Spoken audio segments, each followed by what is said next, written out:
თუ თქვენ აქტიური ცხოვრებით ცხოვრობთ. აქ არიგულის ხმა მარტო ის ხალხი, ვისაც კუნთის დადება უნდა. ზოგადად ფიზიკური აქტივობა. თუ თქვენი мотиваცია არის გრძელვადი. ვარჯიში ჩვევაში გადაზარდოთ და არ ჩააგდოთ ხოლმე. აი ეგ არის იდეალური ვარჯიში. წყალი. დილამშვიდობის მეგობრებო, მართლაც ჩვენიერი დილაა. მე და კირამ კიდევ ერთი კარდიოს დღე გადავიღეთ წარმატებულად. იქიდან გამომდინარე, რომ ძალიან ხშირად გესაუბრებით უშუალოდ ცივ შხაბზე, ყინულის აბაზანაზე, დღეს მინდოდა ცხელ შხაბზე საუბარი მის დადებით თვისებებზე და რა დროს შეიძლება გამოვიყენოთ ის. რადგან არც ცხელი შხაპი არ არის ცუდი, თუ სწორ დროს გამოვიყენებთ. თუ ცივი შხაპი ენერგიას გუმატებდა, მეტაბოლიზმს აჩქარებდა, ცხიმის წვაზე მოქმედებდა დადებითად და ასევე ყოველდღიურად განწყობაზე, რადგანაც სტრესის დონეს არეგულირებდა და მის მართვაში გვეხმარებოდა, ცხელი შხაპი შედარებით სხვანაირად მოქმედებს. პირველ რიგში რაც აღსანიშნავია, ნერვულ სისტემას ამშვიდებს, ასევე ორგანიზმს ამზადებს ძილისთვის. როცა ცხელ შხაპს მიიღებთ და ორგანიზმი ხურდება, შხაპიდან გამოსვლის შემდგომ ეს გაგრილება პირდაპირ მნიშვნელობით ნიშანია ორგანიზმისთვის, რომ ძილისთვის არის მზად. ასევე ძილის ხარისხსაც აუმჯობესებს, ამცირებს სტრესის დონეს ორგანიზმში და კუნთებს თუ მაგალითად აღდგენაში ეხმარება ცივი შხაპი, ცხელი შხაპი მოდუნებაში ეხმარება და კუნთის ტკივილზე ესეც დადებითად მოქმედებს გარკვეულწილად. და ბოლოს რისი აღნიშვნაც მინდოდა, სახსრებს ეხმარება უკეთ ფუნქციონირებაში. ეს ნამდვილად ახალია. ეხლა პირველად ხედავ საფეხმავლო ბიბლიკი, რადგანაც აქ ახლოს არ არის და ძაღლების სასეირნო არ ჩამივლია 81 წელს ევროპის თასების მემორიალია მოკლედ და ძალიან გამიხარდა სხვათა შორის.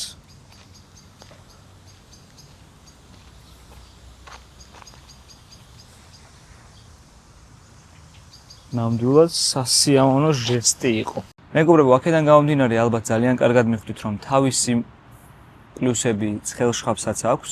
თუ ორივეს გამოიყენებთ, იქნება ძალიან კარგი. მაგალითად, ძილის წინ ძალიან კარგია შედარებით ცხელი შხაპის მიღება, რამდენიმე წუთით და როგორც უკვე აღნიშნე, დილით ცივი შხაპი გეხმარებათ ბევრად უფრო ჯანსაღი და პოზიტიური დღის გამოძერწვაში. საბოლოო ჯამში კარდიო სულ ეს იყო, გადავიდეთ ყინულის აბაზანაზე და შემდგომ ვარჯიშს.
არა, მადლობა, პერიქით.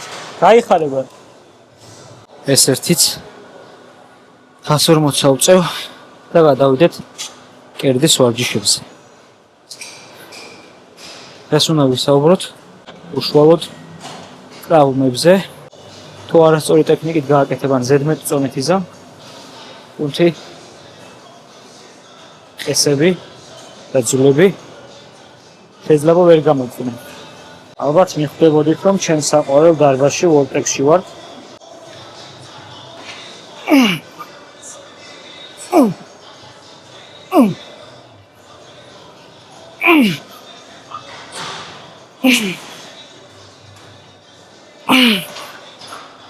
როგორც თქვი, დღეს უნდა ვისაუბროთ უშუალოდ ტრავმებზე,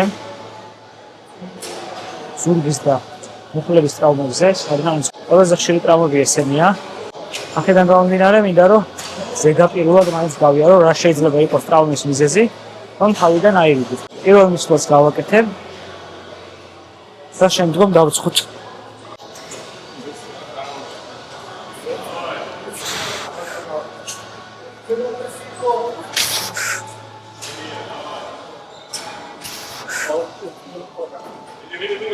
უკვე კვირაზე მეტი გავიდა, რაც შრობის კვებაზე ვარ და ასე თუ ისე ძალაზე მაინც შემეყო.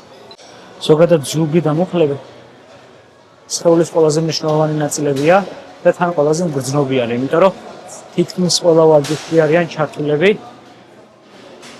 რადგანაც სხეული სულ მოძრაობს, არასწორი ტექნიკა, გადაჭარბებული დატვირთვა შეიძლება გახდეს ტრავმების მიზეზი, პრობლემად შეიძლება არც ისე ცოტა ხან შეგვაჩეროს და მოგწყვიტოს ვარჯიშს. შევესიოთ ხა ერთხელაც.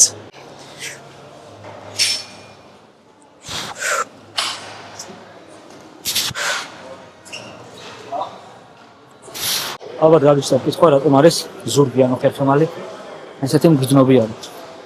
პირველ რიგში ძალიან მარტივად რო აღიცნათ, ალბათ უმრავლესობა თქვენგან მაიცის. ხერხემალი შედგება 33 მალისგან და ნებისმიერი ზედაპირის მოძრაობა ხელების გარდა მთლიანად დამოკიდებული არის ხერხემალზე. ზოგ შემთხვევაში ხელებისაც კი. აქედან გამომდინარე ის მუდმივად მოძრაობს. ხოლო რაც შეეხება მუხლებს, ბარძაყის ძვლებს აკავშირებს წვივის ძვლებთან და ნებისმიერი ქვედატანის მოძრაობა და დგომა პირდაპირ მიდის მუხლების დატვირთვაზე. ეს დატვირთვა ხშირია თუ არა, მნიშვნელობა არ აქვს. და თუ ვარჯიშს ვაკეთებ მეტ-მეტის მაღალი წონით, სხეულის წონის გარდა, ან გვაქვს მაღალი წონა, არასწორად მიუდგებით რომელიმე მათგანს. ძალიან მარტივია, რომ ტრავმამდე მივიყვანოთ. გავაკეთოთ მესამე მისვლა 80 კილოზე და მერე წონებს დავუწყოთ.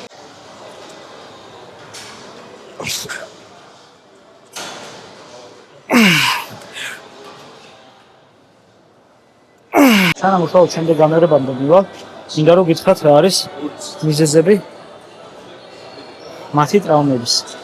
ხერხემლის პირდაპირ მნიშვნელობით, როგორც ვახსენე, არის არასწორი ტექნიკა, ზედმეტი წონა. მეორე არის ძირითადი კუნთების სისუსტე. ფიზიკურად სწორ ტექნიკას ვერასდროს 100% ვერ შეინარჩუნებთ, რადგან კუნთები ხელს არ შეგიწყობენ და ბოლო რაც ეს ყველაზე ხშირი პრობლემა არის დიდი ხანი ჯდომა და უმოძრაობა. რაც ხერხემალს საბოლოო ჯამში ანადგურებს რა. რაც შეეხება მუხლებს, პირველი არის გადაჭარბებული დატვირთვა. რაში შედის მაგალითად მუდმივად სირბილი ან ძუნძული, ისე რომ შემზადებული არ გაქვთ. და გარბიან პროფესიონალები, ისინი მუდმივად ემზადებიან და ამაგრებენ საკუთარ მუხლებს და ფეხებს. თქვენ ესე რომ დაიწყოთ ყოველდღურად 10 კილომეტრის სირბილი ან ძუნძული, მუდმივად დატვირთულობა საბოლოო ჯამში ტრავმასთან მიდის.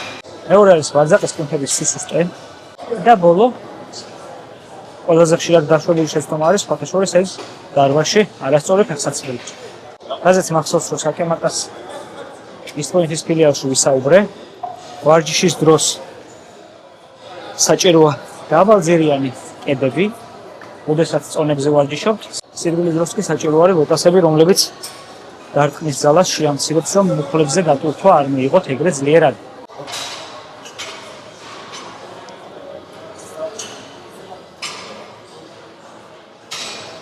Two more and that's it, yeah.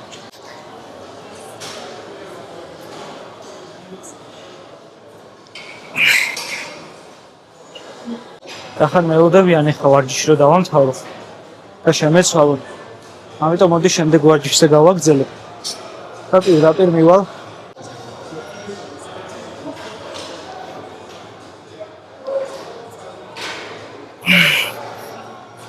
ხო იმისთვის რომ ზურგის ტრავმა თავიდან ავირიდოთ, პირველ რიგში აუცილებელია როგორც სწორი ტექნიკა. თავიდან აირიდეთ ზედმეტად გაჭმვა ზურგის, ანუ უკან წაღება, ან ზედმეტად მოხდა. იციან ხოლმე როცა წელის ჩატეხვას მოკლედ ჭალებში ოთხ რასაც ეძახიან, იციან ხოლმე წელს ჩავტეხავ და ზურგს იმდენად გადაწიებენ უკან, რომ პირიქით საპირისპირო ტრავმას იღებენ მოხლისას რა. როცა იმხელა წონას ეჭიდებიან, რომლებსაც ვერ წევენ რაღაც გავსი, ზურგი ავტომატურად იხრება და პირდაპირ მნიშვნელობით აწვება ხერხემალს, ტრამვის საშიშროებაც რა თქმა უნდა ბევრად მეტია. ასევე გააძლიერეთ ძირითადი კუნთები, რომლებიც ხელს გვიწყობენ მოძრაობაში, ზურგის გამაგრებაში, ასევე მუცლის პრესებიც, იმიტომ რომ ჩაჯდომების ან რამეს ამოწევის დროს აუცილებელი არის რომ ეგეც მოჭიმული იყოს. ან უკან არ გაგიქცეს, წინ მოხდესას ზურგის წელის კუნთები გეხმარება რომ წინ არ გაგიქცეს.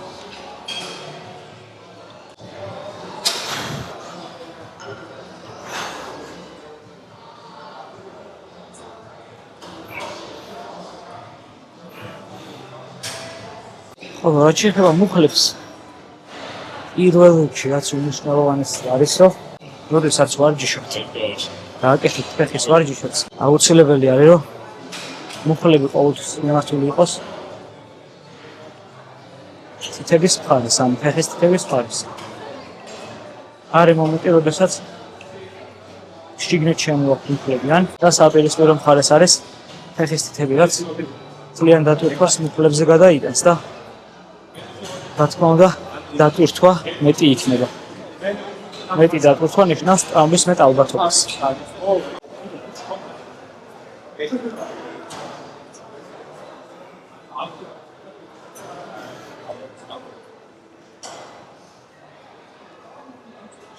ეს არის ნებისმიერი ვარჯიში, სადაც მუხლია ჩართული.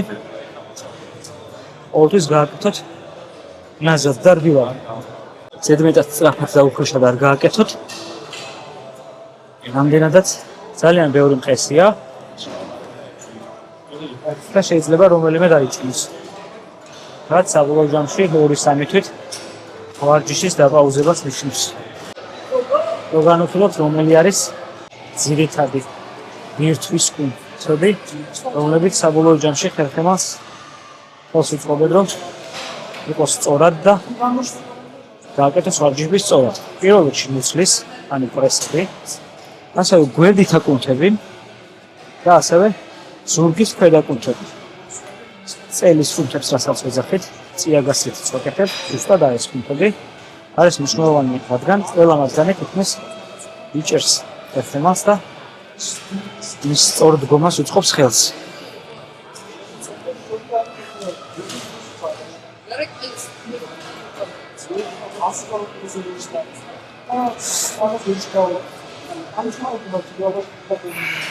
რაც შეეხება მუხლებს, მუხლებისთვის მნიშვნელოვანია, როგორც ვახსენე, ვარძაკის კუნთების განვითარება. ამიტომ ეცადეთ, რომ აუცილებლად განავითაროთ ისინიც, რომ მუხლი იყოს ძლიერი. როგორც ხედავთ, გავაკეთე მეტი გამეორება, ვარჯიშს უნდოდა 3 ან 4, გააჩნია ენერგიის რაოდენობას ელზე, მაგრამ ეხება გამეორებები მეტი. თუმცა წონებს არ შევამცირებ პირიქით თუ არ გავზავ. ერთზე გავაკეთე 3 მისვლა 80 კილოთი, მეოთხე მისვლა გავაკეთე 70 კილოთი და მეხუთე მისვლა გავაკეთე 60 კილოთი, 2-2 მოუმატე წონის დაკლებასთან ერთად გამეორება. განშლებზე გავაკეთე 15 კილოთი 2 მისვლა, 15 გამეორება და 17.5 კილოთი. ეხლა მეორე მისვლას გავაკეთებ ისევ 15 გამეორებას.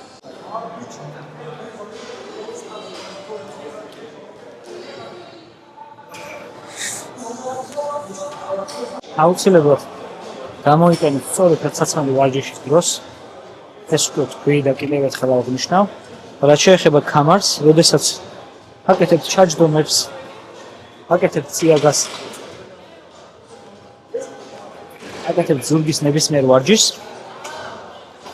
რომელიც თავისუფალი წონაა მით უმეტეს და ზურგს და ხერხემალს აწვება, აუცილებლად გამოიყენეთ ქამარი.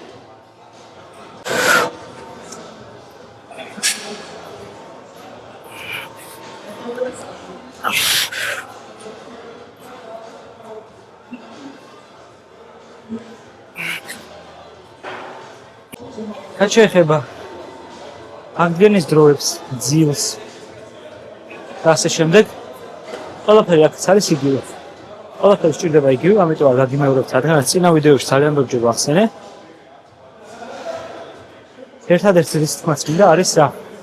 სანამ გადავალ უშუალოდ დარბაზის შეფასებაზე, ვიტყვი რომ თუ მაგალითად თუ ვარჯიშის დროს იგზენით მუხლის ან ხერხემის არეაში ტკივილი, რა თქმა უნდა სხვა არეებშიც, მაგრამ ესენი უმნიშვნელოვანესია. აუცილებლად მაშინ მე შეჭირდით და არ განაგრძოთ ეს ვარჯიში და ისეთები, რომლებიც მათ დატვირთვას მიაყენებს. თუ ტკივილმა ვარჯიშიდან 1-2 საათში არ გაიარა, მაშინ 24-48 საათი დაასრულეთ. ძალიან კარგი იქნება თუ ყინულის აბაზანა ან წვიმის შხაპი გაქვთ მიიღოთ. ხელს შეუწყობს აღდგენას და გაიხმარებათ, რომ უფრო მალე გავიდეს ტკივილი. ხო, თუ 3 დღის განმავლობაში ეს ტკივილი არ გაივლის, მაშინ აუცილებლად წადით ექიმთან. აუცილებლად. სანამ ტრავმა უფრო გასერიოზულდება და ჯანმრთელობის პრობლემებს შეგიფრთხილეთ. დღეისთვის ესეთი მცირე და მარტივი თემა იყო, თუმცა ძალიან მნიშვნელოვანი. ამ დარბაზს ჩემი აზრით შეფასება არ ჭირდება, თან ძალიან სუბიექტური იქნება, იმიტომ რომ არ ვიცი, ჩემი საყვარელი დარბაზი არის.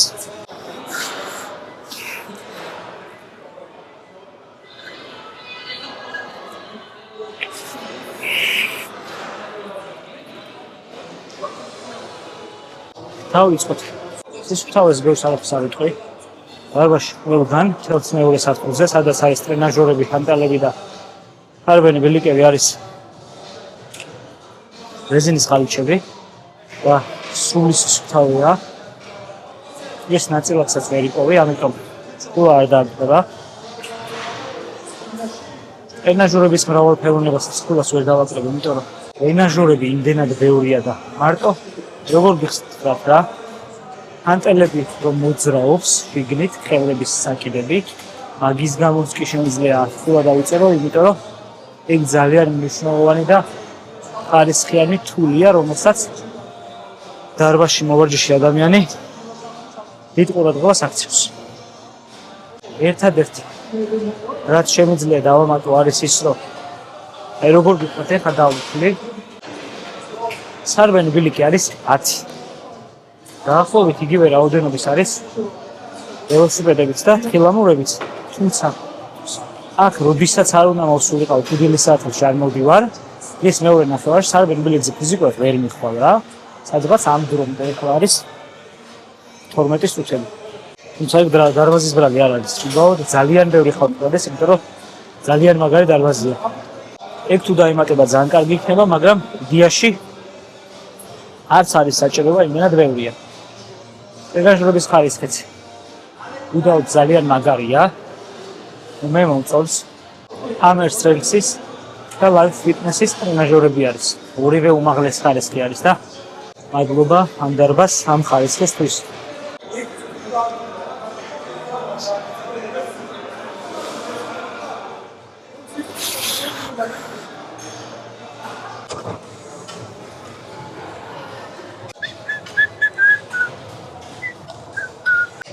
რა თქმა უნდა, მიმღებსაც არაფერი არ დააკვდება. ამის პირველი მიზეზი ის არის, რომ ძალიან დიდი მიმღებია მოსასვენებელი სივრცით, ბევრი შეთავაზებით. სმექის არაქისის კარაქიც კი აქვს. არაფერი პირადული, უბრალოდ მე ძალიან მომწონს და რო იყიდება დარბაზებში, ეგეც ძალიან მომწონს.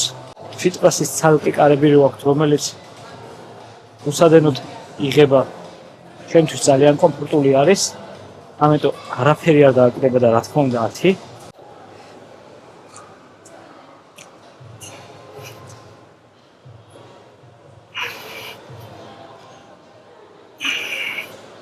ვარჯიშის დროს პირად სივრცეს რაც შეეხება, ალბათ იმ დარბაზებში, რომლებიც გადამიღია, ეს არის ყველაზე დიდი დარბაზი და ფიზიკურად ვერ იგრძნობ თავს შებოჭილად.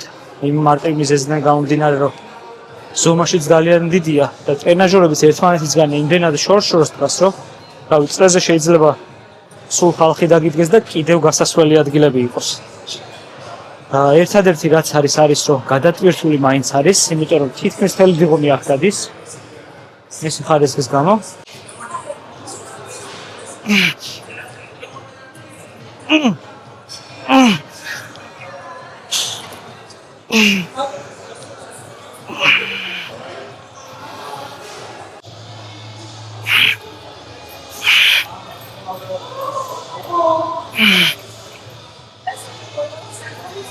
ბოლო მიტყვაც და ეგ არის რა.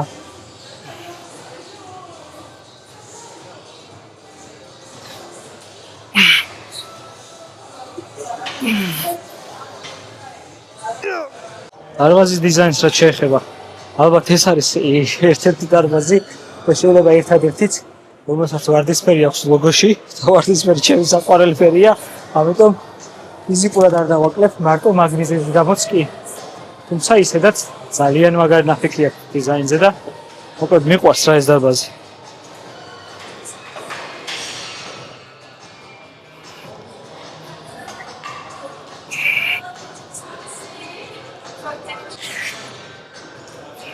ალბათ რაშიც დავაკლებ იქნება ზუსტად სამუშაო საათები, იმიტომ რომ 12-ზე იხურებიან და ყველა დარბაზს ვინც 12-ზე იხურება, რადგანაც არსებობენ დარბაზები, რომლებიც პირველზე 2-ზე ან 24 საათი მუშაობენ, უწერ დაბალ ფულას, მოდი დავუწერ 900-ს. მაგას დააწოდებათ. სხვა მხრივ სამუშაო საათები ძალიან კარგად აქვთ, მუშაობენ იდეალურად და ტრენერებიც ბევრად მეტი არიან, ვიდრე აქაურობას სჭირდება მაგალითად. და პლუს ალბათ ერთ-ერთი დარბაზია, რომელშიც ყველა ტრენერს ფორმა აცვია და ყველა არის მომზადებული. ეგ ძალიან მნიშვნელოვანია სხვათა შორის ბრენდინგზე დადებითად აისახეთ. ალბათ გახსოვთ წინაზე რო ვიყავი, ბლოკერუმებზე ვთქვი, რომ აქაურობაში ნერვებს მიშულდა ის, რომ არ აქვთ სალფეტკები ხელის დაბანის დროს. ერთადერთი რაზეც ალბათ ბლოკერუმებში დავაკლებ ქულას, როცა ესეთი ძალიან მაგარი დარბაზი ხარ. აი მოკლედ ვერ ვიტან რა, მაკდონალდსში აქვს ეს ჰაიერს რო გიბერავს და მაგარი რაღაც ფენსი რაღაცები, იმიტომ რომ გონია რომ ძალიან არაჰიგიენურია და ვფიქრობ რომ სალფეტკი ბევრად უკეთესია. მაგის გამო დავაკლებ, თუმცა შეიძლება ახირება იყოს უბრალოდ ჩემი. რაც შეეხება დამატებით სივრცეებს და გამოყოფილ სივრცეებს, ყველა იოგა გინდა თუ სხვა სერვისები პირველ სართულზე სხვადასხვა ოთახებშია გადანაწილებული. ამაზე მაგარი გამოყოფა რა გინდა. მეტად ვერაფერს ვერ გამოყოფენ და დამატებით სერვისებს რაც შეეხება, აქ რაც შესაძლებელია ყველაფერი აქვთ და რაც შესაძლებელი არის მეორე ფილიალში, იქ დაჟე დარბაზიც არის გვერდით ახლოს. ამათი არის თუ არა არ ვიცი, მაგრამ ფაქტია რომ არის.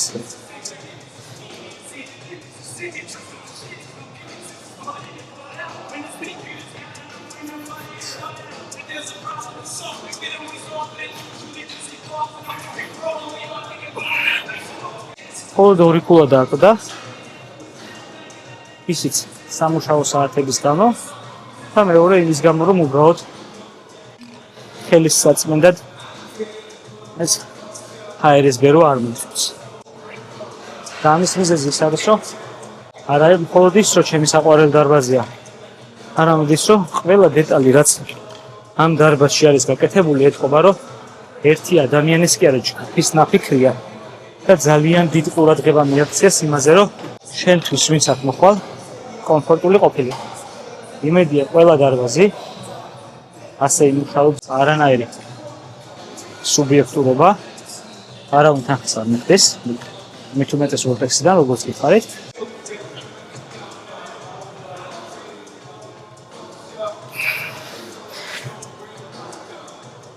ეხლა გავაკეთებ დელტები. და ხელების დღე არ მაქვს, უბრალოდ ორი ვარჯიში გავაკეთებ, ბიცეპსის და ერთის დელტას გავაკეთებ. მე პრესებს გავაკეთებ და სულ ეგ არის.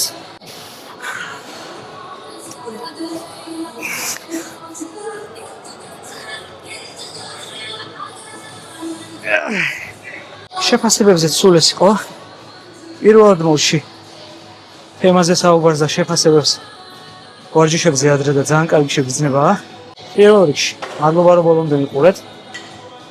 ახლა რა subscribe-ეთ, კომენტარი დამიწერეთ. მითხარით რა თემებზე ისურვებდით საუბარს.